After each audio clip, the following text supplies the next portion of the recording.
Hello everyone, आप सभी का हमारे चैनल पे स्वागत है बच्चों। आज के इस वीडियो में हम क्लास 10th की जो गणित के मोस्ट इम्पॉर्टेंट क्वेश्चंस है वो हम सॉल्व करेंगे। तो बच्चों वीडियो को प्लीज़ लाइक शेयर ज़रूर करना है, कमेंट ज़रूर करना है ताकि मैं आपके लिए ऐसे वीडियोस डेली लाता रहूं। ठीक है, प्लीज़ लाइक और कमेंट ज़रूर करना है। सबसे पहले क्वेश्चन नंबर 1 पे आ जाते हैं। सभी खंड हमें हल करना है और पहले क्वेश्चन हमारे MCQ फॉर्मेट में होते हैं। ठीक है, कह रहे हैं यदि संख्याओं इसका इसका जो HCF है 9 है तो इसका LCM कितना होगा। मैं डिटेल में सॉल्व करूँगा, टेंशन लेने की ज़रूरत नहीं है बच्चों, एकदम फुल डिटेल में करेंगे। तो हमें क्या दे रखा है बच्चों, यहाँ देखो मैं पूरा डिटेल में करूँगा, आप लिखते रहिएगा, नोट कॉपी बना लीजिए। ठीक है, पहला जो हमें दे रखा है बच्चों, हमें दो संख्या दे रखी है। दिया क्या है, जो प्रथम संख्या है, प्रथम संख्या हमारे पास 306 है। द्वितीय संख्या हमारे पास कितना है बच्चों, द्वितीय संख्या में दे रखा है 657। ठीक है, हमें HCF दे रखा है 9, हमें LCM निकालना है। ठीक है, कोई दिक्कत है नहीं। तो यहाँ लिखेंगे हम जानते हैं, वी नो दैट। आप क्या जानते हो बच्चों, हम जानते हैं कि जो प्रथम संख्या होती है गुणे द्वितीय संख्या होती है वो HCF गुणा LCM होती है। ठीक है, मान रख देंगे। प्रथम संख्या है 306, द्वितीय संख्या है 657, HCF 9 दे रखा है और हमें LCM ज्ञात करना है। 9 यहाँ पे गुणे में है, इस तरफ आएगा तो क्या होगा बच्चों, भाग में आ जाएगा। ठीक है, और यहाँ क्या बचेगा, LCM। कोई दिक्कत परेशानी हो तो बच्चों वीडियो को एक बार दोबारा ज़रूर देखें। ठीक है, अब हमें क्या करना है, भाग देना है। हमें क्या करना है, भाग देना है। 9 से काटेंगे तो 9 तियाँ 27, 4 बचा, 9 चौको 36। तो हमें किसकी किसके गुणा करनी है, 34 को गुणा करना है 657 से। ठीक है, 34 गुणा 657। इसको जो आप गुणा करोगे तो आपको आंसर मिल जाएगा 22,338। ठीक है, ये हमारा LCM आ जाएगा। अब ऑप्शन में देखो कहीं है ये 22,338, ऑप्शन नंबर सेकंड हमारा सही हो जाएगा। ठीक, कोई दिक्कत नहीं। नेक्स्ट क्वेश्चन में आ जाओ। कह रहे द्विघात बहुपद के शून्य क्या होंगे। ये जो द्विघात बहुपद दे रखा है इसके शून्य क्या होंगे वो आपको बताना है। ठीक है, तो इसको करने के ना दो तरीके हैं। इसको करने के दो तरीके हैं, आप तो डायरेक्ट हल कर सकते हो या फिर आप ऑप्शन से भी जा सकते हो। ठीक है, थोड़ा सा स्मार्ट बनना है क्योंकि हल करना तो सबको आता ही है। जो हल करने वाला तरीका है वो तो नॉर्मल तरीका है, वो सबको आता ही है। तो मैं कुछ ऐसा बताता हूँ जो आपको ना आता हो, है कि नहीं, वो बढ़िया रहेगा। अब आपको थोड़ा सा आइडिया लगाना है। देखो बच्चों, यहाँ सारे देखिए, सारे मान क्या है, प्लस में है। शून्य क्या होता है, जो बहुपद को शून्य बनाता है। अगर x का मान प्लस में रखोगे ना तो ये कभी शून्य नहीं होगा। तो जो x के मान आएंगे वो नेगेटिव में ही रखने पड़ेंगे। x की घात 2 है तो 2 शून्य का आएंगे। तो देखो पहला ऑप्शन भी नहीं होगा, तीसरा ऑप्शन भी नहीं होगा, चौथा ऑप्शन भी नहीं होगा क्योंकि एक प्लस का एक माइनस का है। तो जो जो दोनों शून्य का आएंगे वो दोनों के दोनों माइनस में होंगे। इसी से आइडिया लग गया सेकंड वाला कि सही होगा। बिना हल किए इसको हमने बता दिया कि इसका आंसर -2, -5 होगा, बिना हल किए। अब आप देखिए कैसे मैं बता रहा हूँ। ये बहुपद है ना, px लिखते हैं इसको, x की जगह -2 रख के देखो, जहाँ जहाँ x है वहाँ मैंने -2 रखा। तो -2 का वर्ग करेंगे, ये प्लस के 4, 7 दूनी 14, माइनस के, और ये प्लस के 4 प्लस के 10, 14 में से 10 14 घटाएंगे तो 0 आ गया क्योंकि प्लस माइनस माइनस हो जाएगा, आ गया 0। अब 5 रख के देखो, माइनस एक्स की जगह -5 रखना है, जहाँ जहाँ एक्स है वहाँ वहाँ -5 रखो। तो यहाँ से हो गया 25, 7 पंजे 35, प्लस के 10, 25 और 10 कितने हो गए, 35। ठीक है, हो गया प्रूफ आपका, आपको यकीन हो गया अब कि हमने जो किया वो सही है। बिना हल किए हमने आंसर निकाल दिया था। ठीक है, तो इस तरीके से सोचना होता है। MCQ में ज़रूरी नहीं कि आप हर क्वेश्चन को हल करो, थोड़ा दिमाग भी लगाओ यार, तभी तो वो MCQ में दे रखा है। ठीक है, चलिए ये क्वेश्चन भी हो गया। अब आगे बढ़ते हैं। कहते हैं समांतर श्रेणी का 30वां पद कौन सा है। ठीक है, समांतर श्रेणी का हमें 30वां पद निकालना है। कौन नंबर, हमें जो AP दे रखा है बच्चों वो दे रखा है 10, 7, 4। इसका 30वां पद हमें निकालना है। जो प्रथम पद है वो 10 है। सर्वांतर a2 माइनस a1, द्वितीय पद माइनस के प्रथम पद यानी कि माइनस के 3, और हमें तीसरा पद निकालना है a30। a30 क्या होगा, एक कम कर देते हैं 29d। a का मान हमें कितना दे रखा है क्वेश्चन में 10, d का मान है माइनस का 3, प्लस इंटू माइनस माइनस हो जाएगा 3 नम 9 3 27, हाथ से लगा 2 3 दूनी 6 और 1 6 2 8, तो यह आ जाएगा माइनस के 77 माइनस के, ऑप्शन नंबर 3 सही हो जाएगा। ये सारे क्वेश्चन मोस्ट इंपॉर्टेंट है और मोस्ट रिपीटेड क्वेश्चन है जो एग्जाम में बार बार पूछे जाते हैं। घ नंबर क्या बोला, यदि एक वृत्त का परिमाप और क्षेत्रफल संख्यात्मक रूप से बराबर है तो उस वृत्त की त्रिज्या क्या होगी। ठीक है, मैं घ नंबर करता हूँ आपके सामने। देखो हमसे क्या बोला कि आपके पास एक वृत्त है, आपके पास एक वृत्त है। ठीक है, क्या बोला क्या है कि जो वृत्त है ना, माना वृत्त की त्रिज्या r है, वही आपको निकालना है। क्वेश्चन में दे रखा है कि उसका जो परिमाप है, वृत्त का जो परिमाप है और वृत्त का जो क्षेत्रफल है वो आपस में बराबर है। तो वृत्त की त्रिज्या के वृत्त का परिमाप का सूत्र होता है 2πr और वृत्त का क्षेत्रफल होता है πr²। पाई से दोनों तरफ कटा और 2r है, r² का मतलब r गुणा r, एक r से r कटा, तो त्रिज्या का मान कितना होगा 2 मात्रक। त्रिज्या का मान कितना होगा 2 मात्रक। ऑप्शन नंबर पहला सही हो जाएगा।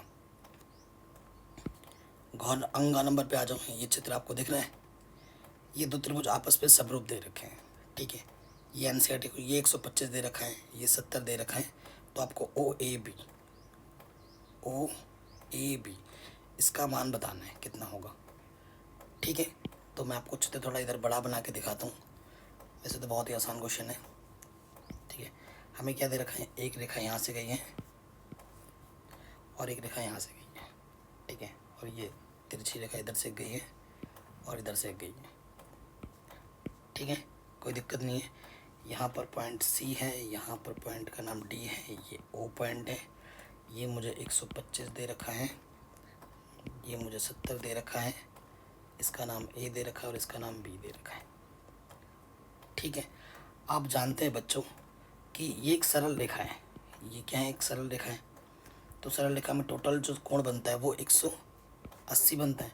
इस वाले को कोण को मैं क्या बोल देता हूँ x, इस वाले कोण को मैं बोल देता हूँ y। ठीक है, इस वाले कोण को मैं क्या बोल देता हूँ y। अब देखो चूंकि x प्लस 125 180 होगा, तो 125 उधर जाके क्या हो जाएगा, माइनस का हो जाएगा, प्लस का है तो ये कितना आ जाएगा 55। तो x का मान तो 55 आ गया। अगर ये 55 है तो ये भी 55 होगा। शीर्षाभिमुख कोण बराबर होते हैं और साथ ही साथ ये वाला जो त्रिभुज है इस वाले त्रिभुज के समरूप दे रखा है, इसके समरूप दे रखा है। ठीक है, कोई दिक्कत कोई परेशानी नहीं है। अब देखो बच्चों, क्योंकि ये समरूप है ना, दो त्रिभुज समरूप दे रखा है, ये वाला त्रिभुज इसके समरूप है, तो त्रिभुज अगर समरूप होता है तो उनके संगत कोण बराबर होते हैं। तो यहाँ पर ये वाला जो कोण होगा और ये वाला जो कोण होगा वो आपस में बराबर होगा। अगर मैं ये वाला कोण निकाल लेता हूँ तो ऑटोमेटिकली ये वाला कोण निकल जाएगा। ठीक है, अब आप देखो यहाँ पर ये त्रिभुज है ना, त्रिभुज के तीनों कोणों का मान कितना होता है 180। इसको और इसको जब जोड़ोगे तो कितना आएगा 180। ठीक है, पूरा नहीं लिखना है, ये बहुविकल्पी प्रश्न है तो रफ में हल करना है। 70 प्लस 55 हमें सी एंगल निकालना है, इसका योगफल 125 है। इन दोनों को जोड़ोगे तो 125 आ जाएगा सी, है ना। तो प्लस का इधर के माइनस का हो जाएगा, तो हल घटाएंगे तो कितना आएगा 55। ये भी 55 आ गया, तो ये भी ऑटोमेटिकली कितना हो जाएगा 55। तो क्या ऑप्शन में 55 मौजूद है, देखिए बिल्कुल है। ऑप्शन नंबर 1 हमारा सही हो जाएगा। ठीक है, तो ये MCQs हमारे हो गए आराम से। नेक्स्ट MCQ में आ जाऊँ। ठीक है, नेक्स्ट MCQ क्या बोल रहे हैं, संख्या, ये जितनी भी संख्या दे रखी है बहुलक निकालना है हमें। अब बहुलक क्या होता है बेटा, वो संख्या जो सबसे ज़्यादा बार आई है उसे हम बहुलक कहेंगे। तो देखो सबसे ज़्यादा बार आने वाली संख्या क्या है, 1 2 बार आए, 3 बार 4 बार। 4 कितनी बार है, 1 2 3 4 5 बार, तो 4 5 बार आ रखा है। तो बहुल, और सबसे ज़्यादा 4 ही आपको दिख रहा है, और भी कुछ है क्या? 2 कितनी बार है? 1 2, ठीक है। तो बहुल क्या है बच्चों? 4 है। तो ऑप्शन नंबर 4 सही हो जाएगा। इतना आसान क्वेश्चन है, ठीक है। अगले क्वेश्चन पे आ जाते हैं। कह रहे सभी खंड कीजिए, सारे प्रश्नों को हल करना है हमें। हम ये भी 1 नंबर का ही है। एक्स अक्ष पर वह बिंदु ज्ञात कीजिए जो इससे इससे समदूरस्थ है। भाई 1 नंबर में दे रखा है, ये तो भाई ज्यादती है। इतना बड़ा क्वेश्चन कम से कम 2 नंबर में आना चाहिए था, है ना। 1 नंबर में दे रखा है। चलिए दूसरे का क नंबर, ठीक है, इसे हम सॉल्व करते हैं। मेन चीज़ क्या है बेटा, क्वेश्चन सारे एनसीईआरटी के ही होते हैं, आप घबराइए मत। एग्जाम में सारे क्वेश्चन लगभग एनसीईआरटी से ही आते हैं। 90% से भी ज़्यादा क्वेश्चन डायरेक्टली एनसीईआरटी से आते हैं या फिर उससे मिलते जुलते हैं। तो आप एनसीईआरटी के सारे प्रश्नावली के प्रश्न कीजिए, उदाहरण कीजिए, तो आपको कभी कोई दिक्कत ही नहीं आएगी, ठीक है। और बाकी एक आध जो एक्स्ट्रा आते हैं वो तो मैं करा ही रहा हूँ, करा ही दूंगा, टेंशन मत लो, ठीक है। और ये अगर मैथ का मैंने सब कुछ पढ़ा रखा है, एक बार लिंक डाल रखा है डिस्क्रिप्शन में, उसको ज़रूर चेक कर लेना, सब कुछ पढ़ा रखा है, ठीक है। तो हमें क्या करना है, देखो बेटा, हमारे पास बिंदु है, एक बिंदु 2,-5, दूसरा बिंदु -2,9, एक बिंदु बीचों बीच है एक्स अक्ष पर। एक्स अक्ष के लिए वाई निर्देशांक क्या होता है? 0 होता है। बिंदु ज्ञात करना, माना वो बिंदु पी है, ठीक है। इस बिंदु का नाम ए दे दो, इस बिंदु का नाम बी दे दो। तो यहाँ लिख देंगे प्रश्नानुसार,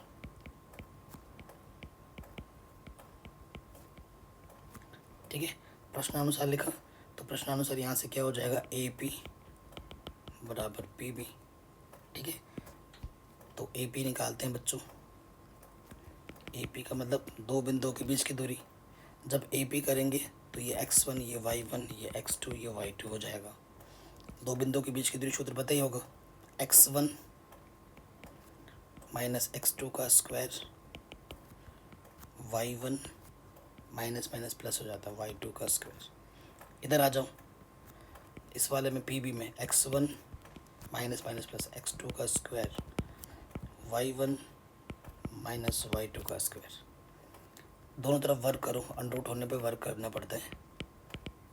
अब जैसे ही वर्क करेंगे अंडर रूट हट जाएगा, ठीक है।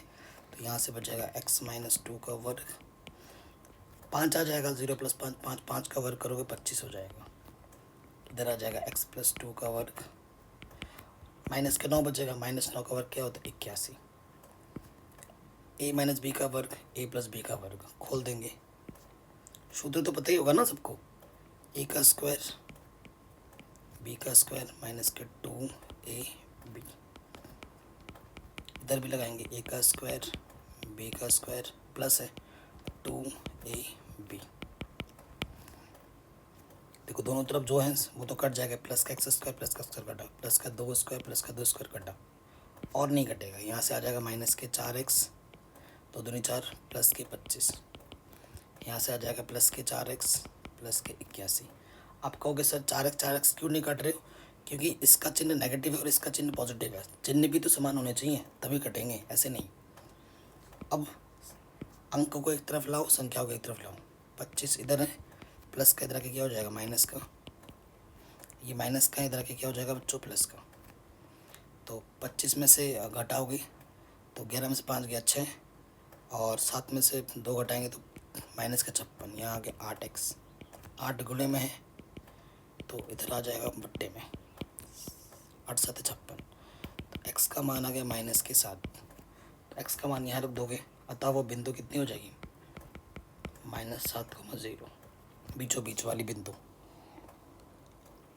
ठीक है। कोई दिक्कत यहाँ तक तो किसी को नहीं होगी, ठीक है। आगे बढ़ते हैं, नेक्स्ट क्वेश्चन पे आ जाते हैं। अब क्या है बच्चों, नेक्स्ट क्वेश्चन ख नंबर आपको क्या बोल रहे हैं? यदि एक बिंदु P से O केंद्र वाले किसी वृत्त पर PA PB स्पर्श रेखा परस्पर 80 डिग्री के कोण पर झुकी हों तो POA का मान ज्ञात कीजिए। आपको क्या करना है? POA का मान ज्ञात करना है, ठीक है। तो पहले इसको थोड़ा मिटाते हैं और फिर इसको सॉल्व करेंगे, ठीक है। तो पहले मैं आपको चित्र बना के समझाऊंगा, वरना आपको समझ में उतना आएगा नहीं। हमारे पास एक वृत्त है, ठीक है, और स्पर्श रेखा है। यहाँ पर एक बिंदु ले लो, स्पर्श रेखा बनाते हैं हम यहाँ से, ये और ये, ठीक है। ये दो स्पर्श रेखाएं हैं, इसका नाम ए दे दो, इसका नाम, अच्छा नाम कुछ बोला गया है क्या? हाँ ऑलरेडी बोल रखा है पी ए पी बी, तो ये बी हो गया, ठीक है। और केंद्र हमारा ओ है, इसकी ये केंद्र है, ये ओ, ये त्रिज्या हो गई, ठीक है। स्पर्श जगह परस्पर 80 डिग्री के कोण पर झुकी हुई हैं, ठीक है। और आपको पता है प्रमेय 10.1 के अनुसार यहाँ पे 90 अंश का कोण बनता है, यहाँ पे भी 90 अंश का कोण बनता है। तो आपसे बोल रहे हैं, क्या बोल रहे हैं? पी ओ ए, पी ओ ए, तो पी ओ ए इसके निकालने के लिए मुझे यहाँ से एक रचना करनी पड़ेगी, ओ से पी को मिलाना पड़ेगा, ठीक है। कोई दिक्कत वाली बात नहीं है। पी ओ ए का मान ज्ञात कीजिए। तो सबसे पहले तो देखो बेटा, पहले हम इसका मान निकालेंगे कितना है, और उसका आधा ये होगा, ठीक है। तो देखो करके दिखाना पड़ेगा, ऐसे नहीं बोल सकते डायरेक्ट, चूँकि ओ ए पी बी एक चतुर्भुज है, और चतुर्भुज के चारों कोणों का मान कितना होता है? 360। Angle A plus angle O plus angle B plus angle B का मान कितना हो? 360, ठीक है। ये और ये प्रमेय 10.1 के अनुसार क्या है? ये 90 है, ठीक। तो ये 90 हो जाएगा, ओ का मान हमें निकालना है, बी का मान भी 90 होगा, और पी का मान दे रखा है 80 डिग्री। 90 90 180 और 8 260, ठीक है, प्लस के 260, इधर आके क्या हो जाएगा? माइनस के। 360 में से 260 घटाओगे तो 100 बचेगा, ठीक है। ये 100 आ गया, तो ये टोटल वाला कोण कितना आ गया? 100। अब ये जो कोण है, क्योंकि 1 नंबर का क्वेश्चन है तो उसी हिसाब से करना है, चूँकि ये जो त्रिभुज ए ओ पी है वो सर्वांशम है, ए ओ पी ना, तो ये सर्वांशम है बी ओ पी के, ठीक है। ये दोनों त्रिभुज आपस में सर्वांशम है, इसलिए सी पी सी टी के अनुसार 1 नंबर है ना, उसी हिसाब से करना हूँ। तो ये वाला जो कोण हमसे पूछा गया है, कोण क्या पूछा गया? पी ओ ए, जो होगा ओ का क्या होगा? आधा होगा, क्योंकि जितना कोण इधर बनेगा उतना ही कोण इधर बनेगा। टोटल 100 है, सो आंसर क्या आ जाएगा? 100 का आधा, सो आंसर आ जाएगा 50 डिग्री। कितना आ जाएगा? 50 डिग्री। कोई दिक्कत नहीं, आराम से हो गया। आगे बढ़ते हैं नेक्स्ट क्वेश्चन में। क्या बोला जा रहा है हमसे? 6 सेंटीमीटर त्रिज्या वाले एक वृत्त के एक त्रिज्याखंड का क्षेत्रफल ज्ञात कीजिए जिसका कोण 60 डिग्री है, ठीक है। सो बहुत ही आसान क्वेश्चन है, देखिए कैसे होगा। सबसे पहले मैं आपको चित्र बना के समझाता हूँ। हमसे क्या बोला गया? एक वृत्त बनाओ पहले, ठीक है, ये इसका केंद्र हो गया, और 6 सेंटीमीटर वाला एक त्रिज्याखंड है, त्रिज्या के द्वारा काटा गया खंड त्रिज्याखंड कहलाता है। जो कोण हमें दे रखा है वो 60 डिग्री दे रखा है, और त्रिज्या हमें 6 दे रखी है, दिया है। जो त्रिज्या है वो 6 सेंटीमीटर है, और जो कोण है वो 60 डिग्री है, ठीक है। तो हमें क्या निकालना है? त्रिज्याखंड का क्षेत्रफल। चैप्टर नंबर 12 का प्रश्न है। सूत्र क्या होता है? थीटा बट्टे 360 गुणा पाई आर स्क्वायर। थीटा का मान कितना है? 6 बट्टे 360। पाई का मान तो कुछ भी नहीं बोला है, तो पाई का मान वैसे 22/7 होता है, वही रख रहे हैं। और त्रिज्या का मान क्या है? 6, आर स्क्वायर 6 गुणा 6। थीटा का मान 60 था, 0 से 0 कटा, 6 छंग 36, एक 6 से एक 6 कट गया, ऊपर है 22 गुणा 6 बट्टे में है 7, 6 दूनी 12, 6 दूनी 12 और 1 13, बट्टे में 7 सेंटीमीटर स्क्वायर। यहीं पे छोड़ दो आंसर, ठीक है। कोई दिक्कत कोई परेशानी नहीं होगी। नेक्स्ट क्वेश्चन पे आते हैं, ठीक है। क्वेश्चन नंबर क्या है? अब हमारा ये घ नंबर है कि एक क्रिकेट के खेल में एक टीम के खिलाड़ियों ने निम्नवत रन बनाए। टीम की माध्यिका, जिसे माध्यक भी कहते हैं ना, वो हमें ज्ञात करना है। तो ये 1 नंबर का क्वेश्चन है, बहुत ही इजी है। देखिए कैसे करना है। सबसे पहले जो भी चीज़ दे रखा है ना उसको हम आरोही क्रम में लिखेंगे। दूसरे का गौर नंबर है तो यहाँ लिखोगे आरोही क्रम में लिखने पर, आरोही क्रम में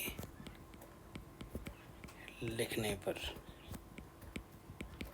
ठीक है। आरोही क्रम में मतलब छोटे से बड़ा। तो अब ढंग से देखिए छोटा क्या है। सबसे पहले सबसे छोटा तो बच्चों 0 है। 0 से बड़ा, इसमें टाइम लग जाता थोड़ा इसी क्रम में बैठाने में। 0 से बड़ा क्या है, देखो देखो देखो देखो 17 है। 17 से बड़ा क्या है बच्चों, 17 से बड़ा है आपका 26। 26 3 बार है, ठीक है। आपके 26 कितनी बार है, 3 बार, 1 2 3, ठीक है। 0 भी हो चुका है, 17 भी हो चुका है, 26 हो गया। 26 से बड़ा क्या है बच्चों, 26 से बड़ा है आपका 41, ठीक है। 41 आ गया। 41 से बड़ा 41 भी हो गया ना। तो अब क्या है, 41 हो गया। 41 से बड़ा क्या है, 57। कितनी बार है, 1 बार 2 बार, ठीक है। 57 कितनी बार है, 2 बार। तो 57 57। उसके बाद कितना क्या है बच्चों, उसके बाद है आपका 83, है ना। उसके बाद आपका क्या है 83। उसके बाद क्या है आपका 91। उसके बाद है आपका 115, ठीक है। ये हमने आरोही क्रम में लिख दिया। अब गिनो कितनी बार है, कौन कितने हैं, 1 2 3 4 5 6 7 8 9 10 11। विषम है, ठीक है। विषम है, n का मान 11 है यानी कि विषम है। अब हमें क्या निकालना है, माध्यक। देखो अगर सम संख्या आता ना तो भी कंडीशन होती, मैं बता दूंगा। अब माध्यक निकालना है, ये चीज़ एनसीईआरटी में नहीं है और ये कक्षा 9 का प्रश्न है वैसे से देखा जाए तो सूत्र होता है n/2, ठीक है। वैसे अगर मैं बताऊं तो n+1/2 सूत्र होगा विषम के लिए, ठीक है। तो 11 + 1/2 यानी कि 12/2 यानी कि छठा पद, स्टार्टिंग छठा पद, 1 2 3 4 5 6, ठीक है। अब आप ध्यान से देखो, इससे पहले 5 हो गए और इसके बाद भी 5 होंगे। तो ये बीचों बीच वाला जो पद है, ठीक है, 6वां पद, यानी कि जो माध्यक होगा वो आपका 41 आ जाएगा आंसर, 41, ठीक है। वो क्या आ जाएगा आपका 41 आ जाएगा। कोई दिक्कत, कोई परेशानी नहीं होगी, ठीक है। अब सपोज करो ये तो आंसर आ गया। अब मान लो कि ये जो लास्ट वाला पद है 115 इसमें नहीं है, तब तुम क्या करते हैं, ठीक है। वो भी मैं आपको थोड़ा समझाता हूँ क्योंकि क्या पता है एग्ज़ाम में आ जाए, तो मैं नहीं चाहता मेरे बच्चे अटक जाएं, ठीक है। तो अगर सम संख्या हो गया, अब मैंने एक पद कम कर दिया ना तो n का मान कितना हो गया, 10 हो गया, ठीक है। तो इस वाले क्वेश्चन में क्या लगता है ना, इसमें लगता है माध्यक जब निकालोगे आप, माध्यक तो n/2 पद यहाँ लेके चलो। तो n/2 पद जब लोगे, ठीक है, तो इसमें क्या है ना, अगर ध्यान से देखोगे 10/2 जब करोगे तो यहाँ 5 आएगा। अब 5वां पद तो ये है। अब अगर तुम ध्यान से देखो इस तरफ कितने आ रहे तुम्हारे, इस तरफ तुम्हारे 5 पद आ रहे और इस तरफ तुम्हारे 4 पद आ रहे हैं। तो तुम्हें इस केस में क्या करना होगा ना, तुम्हें अब 41 से जो पहला वाला पद है उसको भी लेना पड़ेगा, इन दोनों पदों को। अब देखो इधर भी तुम्हारे 4 पद हैं और इधर भी तुम्हारे 4 पद हैं। अब जो माध्यक निकलेगा ना, माध्यक, इसको लो 26 को और इसको लो 41 को, दोनों को जोड़ के आधा कर दो। तो 1 और 6 7 हो जाएगा, 2 4 6 हो जाएगा, बट्टे में 2 से काटो, 2 3 6, 2 3 6, 1 बचा, 2 5 10। सो आंसर आ जाएगा 33.5।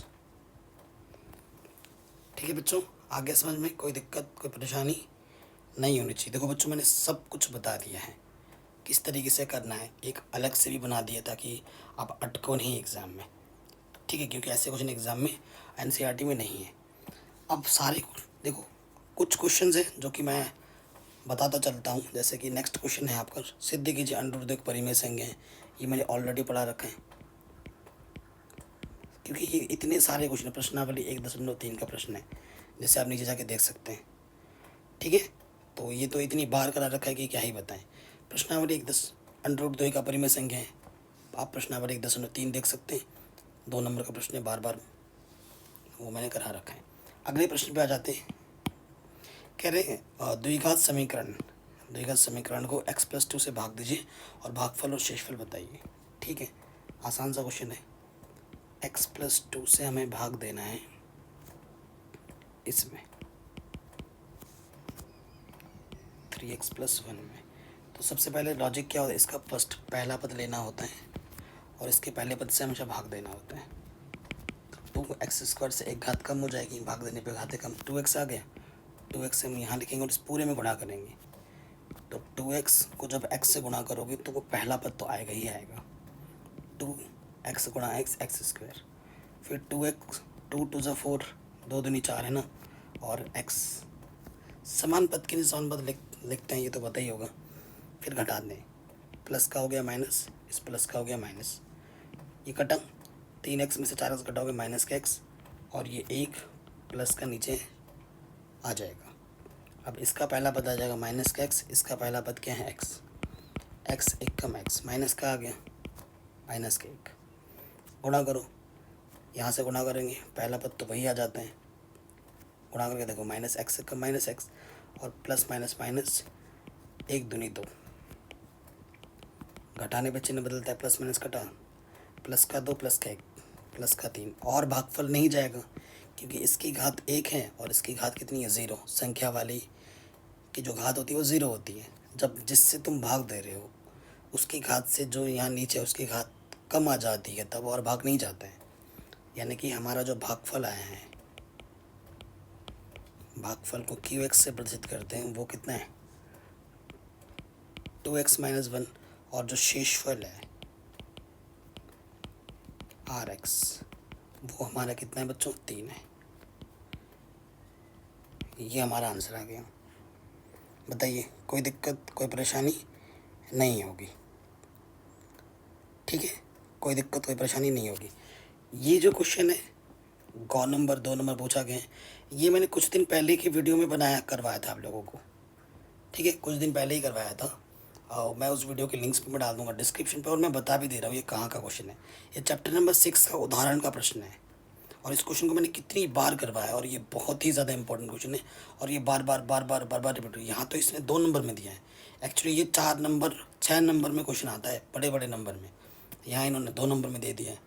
तो इस भाई नंबर जितने भी दे दें, लेकिन ये क्वेश्चन बहुत इंपॉर्टेंट है, बार बार आता है, ठीक है बच्चों।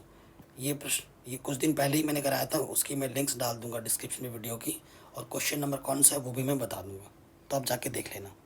आता है तो अच्छी बात है, नहीं आता तो देख लेना। ये उदाहरण का प्रश्न है चैप्टर नंबर 6 का, ठीक है। अगले क्वेश्चन में आ जाओ, ठीक है। अगले क्वेश्चन में आपको दिख ही रहा है कितने शानदार क्वेश्चन हैं। कौन नंबर, ठीक है, मान ज्ञात करना है। ये भी NCERT का प्रश्न है। साइन 25 कॉस 65 कॉस 25 साइन 65, इसका हमें मान ज्ञात करना है, ठीक है, इसका हमें मान ज्ञात करना। अब देखो बच्चों, ये 25 है और ये 65 है, इनके वैसे तो मान मुझे त्रिकोणमिति टेबल में नहीं पता है। इन दोनों को जोड़ेंगे 90 आएगा, और इन दोनों को जोड़ेंगे तब भी 90 आएगा। अब इसमें क्या है कि यहाँ 25 है, यहाँ भी 25 है, यहाँ 65 है, यहाँ 65 है। अब हम जानते हैं जब 2 कोणों को जोड़ने पे 90 आता है तो हमें एक कोण का मान बदलना पड़ता है। तो अगर इधर से तुम 65 को बदल रहे हो तो इधर से भी तुम्हें 65 को ही बदलना पड़ेगा, क्योंकि एक तरीके के एंगल है। तुम बोलते हो नहीं मैं तो 25 को बदलूँगा, फिर आंसर नहीं आ पाएगा, ठीक है, ये चीज़ ध्यान रखना। कॉस 90 में से हम कितना घटाएंगे 65 आ जाए 25, यहाँ से 65 को बदला तो उस तरफ से भी हमें 65 को ही बदलना पड़ेगा। 90 में से कितना घटाएंगे 65 आ जाए 25। तो 2 फार्मूले बन रहे हैं, एक इधर एक इधर।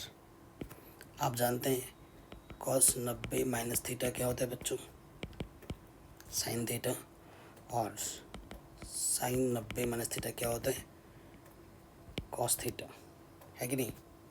तो मान रखो यहाँ से पहला वाला पार्ट तो वैसे का वैसे ही रहेगा, इसमें सूत्र लग जाएगा साइन 25, ये तो वैसे का वैसे ही है,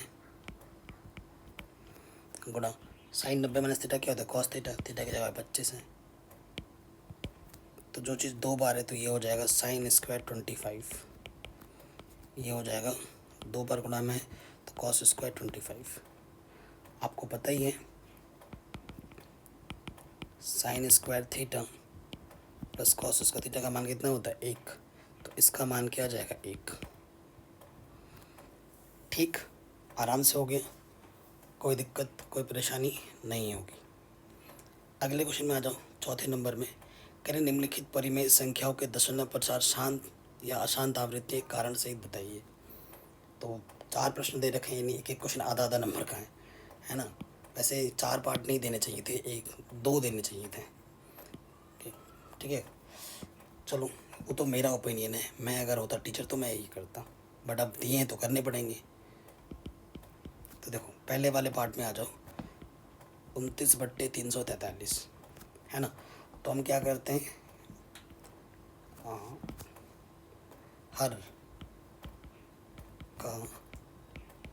हर का गुणनखंड करने पर 343 है, काटोगे किससे कटेगा, ये 11 से कटेगा। 11 ना 11 से कहाँ से कट रहा है, किससे कटेगा, 7 से कटेगा। 7 चौको 28, 7 से कटेगा। 7 चौको 28, 6 बचा 7 9 63, 7 7 49, 7 एकम 7। सो देखो 343 को मैं लिख पा रहा हूँ 7 की घात 3। 7 क्या है, अन्य संख्या है। ठीक है, 7 क्या है, अन्य संख्या है। शांत होने के लिए 2 गुणा 5 के रूप में आना चाहिए। चूंकि जैसे एग्जाम में लिखना है ना, वैसे ही लिखवा रहा हूँ। चूँकि हर का गुणनखंड 2 की पावर m गुणा 5 की पावर n का रूप नहीं है, ऐसे लिखना। अतः 29/343 अशांत आवृत्ति है। ठीक है, पहला पार्ट आपका आराम से हो गया, कोई दिक्कत नहीं होगी। ठीक है, अब आते हैं नेक्स्ट वाले पार्ट पर, सेकंड वाले पार्ट पर। ठीक है, सेकंड वाले पार्ट पे आ जाते हैं। सेकंड वाले पार्ट पे आ जाओ। सेकंड वाला पार्ट हमारे क्या दे रखे हैं, 23/2 की घात 3 5 की घात 2। अब हर का गुणनखंड ऑलरेडी किया हुआ है। ठीक है, तो लिखेंगे चूँकि हर का गुणनखंड 2 की पावर m गुणा 5 की पावर n का रूप है ना। अतः 23/2 की पावर 3 5 की पावर 2 क्या होगा, शांत। ठीक है, फिर आ जाओ थर्ड वाले पार्ट पर। 129/2 की पावर 2 5 की पावर 7 7 की पावर 5 है। देखो 2 भी है 5 भी, लेकिन उसके साथ अन्य संख्या है। ठीक है, जब अन्य संख्या आ गई है तो क्या होगा, अशांत आवृत्ति। तो आप क्या लिख दोगे, इसका रूप नहीं है, और ये क्या हो जाएगा बच्चों, अशांत आवृत्ति। चौथे को भी मैं कर देता हूँ बच्चों। चौथा क्या है, 17/8। तो जब 8 का गुणनखंड करोगे तो 2 की घात 3, सिर्फ 2 की घात 3 भी जब आता है तब भी क्या होता है, शांत।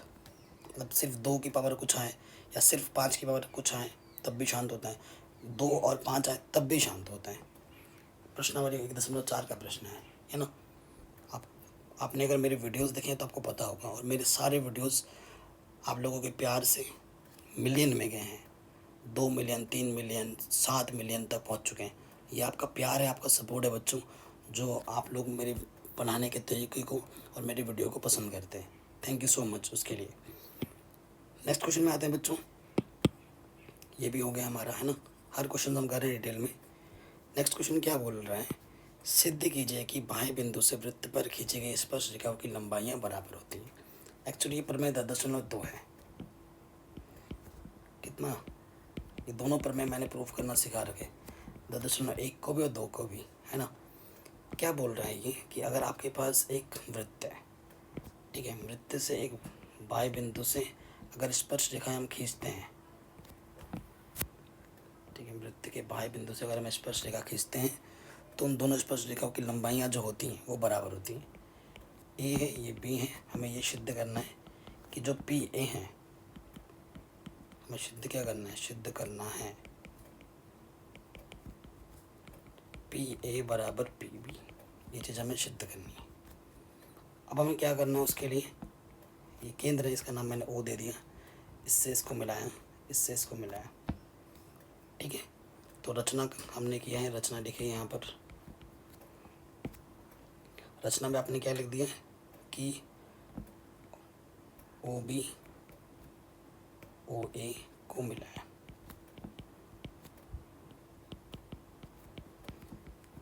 ठीक है, ओके, कोई दिक्कत नहीं है। उसके साथ साथ ओ से पी को भी मिलाया, यानी लिख दो ओ से पी को मिलाया, तीनों को मिलाया, ठीक है, ओके। अब देखो त्रिभुज, त्रिभुज पी बी ओ और त्रिभुज पी ए ओ में, है ना, इन दोनों त्रिभुजों को हमें सर्वांग सम दिखाना है। आप जानते हैं प्रमेय 10.1 के अनुसार ये वाला कोण 90 का होगा और ये वाला कोण 90 का होगा, है कि नहीं। अब आप देखिए हमारे पास क्या है कि ये और ये भुजा दोनों में ओ बी बराबर है ओ ए की, क्योंकि दोनों के दोनों त्रिज्या हैं, ठीक है। उसके साथ साथ ओ पी जो भुजा है और इधर से जो ओ पी है, दोनों में उभयनिष्ठ हैं, ठीक है। और जो कोण बी है और यहाँ से कोण ए है, वो दोनों के दोनों क्या हैं, वो दोनों के दोनों हमारे 90 अंश के हैं प्रमेय 10.1 के अनुसार, ठीक है। अतः RHS द्वारा ये वाला भुजा इसके अटैच में भुजा बराबर है और उसके साथ साथ ये 90 अंश का कोण है। जब 90 अंश का कोण है तब RHS लिखते हैं। तो त्रिभुज जो PBO है वो सर्वांगसम हो जाएगा त्रिभुज PAO की। अतः CPCT द्वारा जो संगत भुजा है वो आपस में बराबर हो जाएगी, जो PB है वो PA के बराबर हो जाएगा। यही हमें प्रूफ करना था, हेंस प्रूव्ड। आराम से हो गया, ठीक है। अगले क्वेश्चन में आ जाते हैं। कहना सिद्ध कीजिए ये चीज़ इसके बराबर है, त्रिकोणमिति का प्रश्न है। चलिए करते हैं।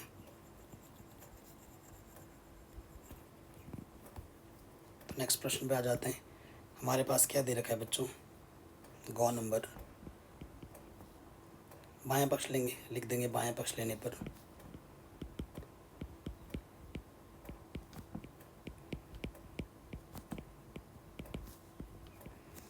बाएं पक्ष ले लिया हमने। हमारे पास बाएं पक्ष क्या है, cosec theta minus cot theta का वर्ग, ठीक है। कोई सर्वसमीका नहीं लग रही है, जब कोई सर्वसमीका नहीं लगती है तो हम इसे साइन कॉस में बदलते हैं। कॉसिक को लिखते हैं 1/sin और कॉट को लिखते हैं cos/sin, ऊपर स्क्वायर है। अब दोनों के बट्टे में साइन है तो लॉस ऑफ साइन ही आ जाएगा। जब नीचे सेम रहता है तो ऊपर वैसे के वैसे आ जाता है। स्क्वायर है तो खोल देंगे, स्क्वायर का मतलब 2 बार गुणे में। प्रूफ क्या करना है हमें, ऊपर भी कॉस चाहिए नीचे भी कॉस चाहिए। ऊपर तो कॉस आ रहा है, नीचे कॉस नहीं आ रहा है। और आपको पता है बच्चों साइन स्क्वायर थीटा का मान होता है 1 - cos स्क्वायर थीटा। तो ये मान हम रख देंगे। ऊपर क्या है 1 - cos थीटा का वर्ग, नीचे हम रख देंगे 1 - cos स्क्वायर थीटा। 1 को हम लिख सकते हैं 1 का स्क्वायर, और ये किस रूप में हो जाएगा, a² - b², जिसका सूत्र होता है a + b × a - b। तो आगे से क्या हो जाएगा, ऊपर क्या है हमारे पास 1 - cos थीटा का वर्ग, नीचे खोल देंगे a + b, तो a की जगह पर है 1, b की जगह पर है cos थीटा। स्क्वायर का मतलब होता है 2 बार गुणे में, तो 2 बार गुणे में लिख दिया ऊपर। नीचे क्या है 1 + cos थीटा 1 - cos थीटा। ऊपर नीचे गुणे भाग में कटा, क्या बचा 1 - cos थीटा 1 + cos थीटा। यही हमें प्रूफ करना था। देखिए है ना। यही चीज़ हमें प्रूफ करनी थी। ठीक है, कोई दिक्कत कोई परेशानी नहीं होगी, आराम से बन गया। अब आगे बढ़ते हैं, नेक्स्ट क्वेश्चन पर आते हैं। अभी 4 नंबर वाले आएंगे, ठीक है, उसके बाद 6 नंबर वाले प्रश्न भी आएंगे 4 नंबर के बाद, देखिए। ठीक है, सो डोंट वरी, बने रहिएगा। अब क्या है, देखो लास्ट वाला प्रश्न है। हमसे क्या बोला जा रहा है कि 15 सेंटीमीटर त्रिज्या वाले एक वृत्त की कोई जीवा केंद्र पर 60 डिग्री का कोण अंतरित करती है। संगत लघु और दीर्घ वृत्तखंडों के क्षेत्रफल हमें ज्ञात करना है। ठीक है, अच्छा, तो मैं पहले आपको चित्र बना के दिखाता हूँ। सबसे पहले हमारे पास एक ये है जीवा। आप जानते हैं जीवा क्या होता है, ये जीवा है। ठीक है, और ये केंद्र है। जीवा जो है केंद्र पर कितने का कोण बना अंतरित कर रही है, 60 डिग्री का कोण। ये जो कोण है बच्चों 60 डिग्री का कोण अंतरित कर रही है, और जो त्रिज्या है वो 15 सेंटीमीटर है। तो सबसे पहला वाला पार्ट आपको क्या निकालना है, सबसे पहला वाला पार्ट आपको बोला गया है कि भैया संगत लघु वृत्तखंड। वृत्तखंड कब होते हैं, जब जीवा द्वारा काटा गया खंड निकाला जाता है ना, तो उसे वृत्तखंड कहते हैं। ये संगत लघु वाला हो गया। ठीक है, ये जो मैंने ग्रीन किया ना, यहाँ से लेकर यहाँ तक, ये जिसे मैं वाइट कर दे रहा हूँ, ये वाला जो हिस्सा है ये संगत लघु वृत्तखंड है। और संगत दीर्घ वृत्तखंड कब निकलेगा, जब इस पूरे में से इसको जब घटा दोगे तो ये दीर्घ वाला निकल जाएगा। ठीक है, तो पहले लघु निकालते हैं। संगत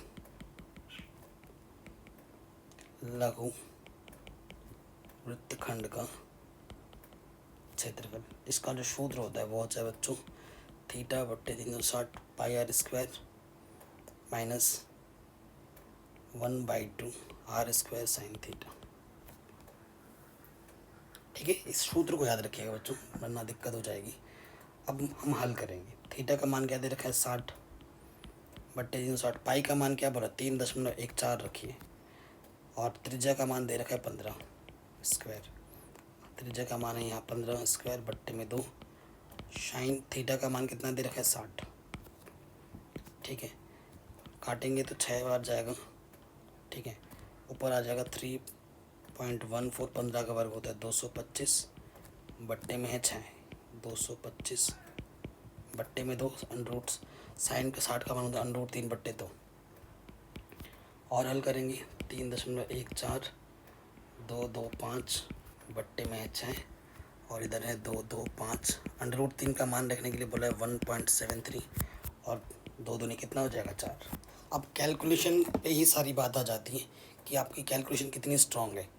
3.14 को जब आप गुणा करोगे 225 से, सो आपको मिलेगा इतना। ठीक है, इतना मिलेगा, और जैसे आप इसको भाग दे दोगे किससे 6 से, तो आपको दिखा दूंगा मैं कितना आएगा। जब भाग दोगे तो ये इतना आ जाएगा। ठीक है, उधर नेक्स्ट स्टेप में क्या है 225, उसको गुणा करना है 1.75 से 73 से, तो जैसे इसको आप गुणा करोगे तो आपको मिलेगा 389.25, और उसको फिर आपको क्या करना है बच्चों, भाग देना है 4 से। ठीक है, 389, उसको भाग देना है हमें 4 से।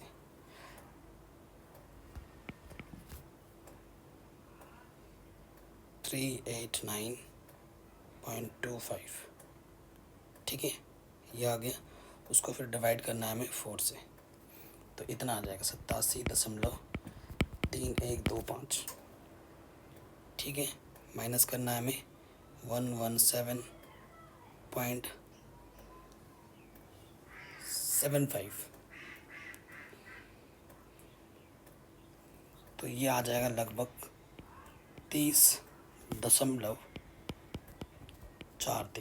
इतना ही ले रहा हूँ, दशमलव के 2 स्थान तक ले रहा हूँ, सेंटीमीटर स्क्वायर। ये पहला वाला पार्ट आ गया। ठीक है, पहला वाला पार्ट आ गया। अब हम निकालते हैं इसका दूसरा वाला पार्ट। दूसरे वाले पार्ट में हम निकालेंगे संगत दीर्घ वृत्तखंड का क्षेत्रफल।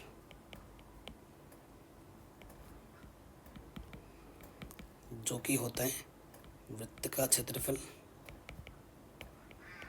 माइनस लघु वृत्तखंड का क्षेत्रफल। ठीक है, वृत्त का क्षेत्रफल सूत्र क्या होता है बच्चों? पाई आर स्क्वायर। और ये चीज़ तो अभी आपने निकाली है 30.43। यहाँ लगभग लिख देना ज़रूर।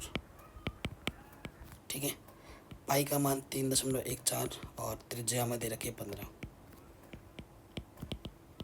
ठीक है, तो इसको हल करो। 15 का वर्ग करने पे आता है 225 और उसको गुणा करना है 3.14 से। तो इसको हमें गुणा करने पे 706.5 मिलेगा और उसमें से घटा देना है 3.43। ठीक है, तो घटा दो 3.43। सो हमें ये मिल जाएगा 676.07 सेंटीमीटर स्क्वायर। ठीक है बच्चों, तो ये क्वेश्चन हमारे आराम से बन गए। तो ये पार्ट 1 हम रखते हैं। पार्ट 2 में जो 4 नंबर के क्वेश्चन जितने भी और 6 नंबर के जितने भी क्वेश्चन हैं ना बच्चों, वो हम पार्ट 2 में करेंगे। तो वीडियो को कर दो लाइक और डिस्क्रिप्शन ज़रूर चेक कर लेना। इंपॉर्टेंट वीडियोस की भरमार है डिस्क्रिप्शन में।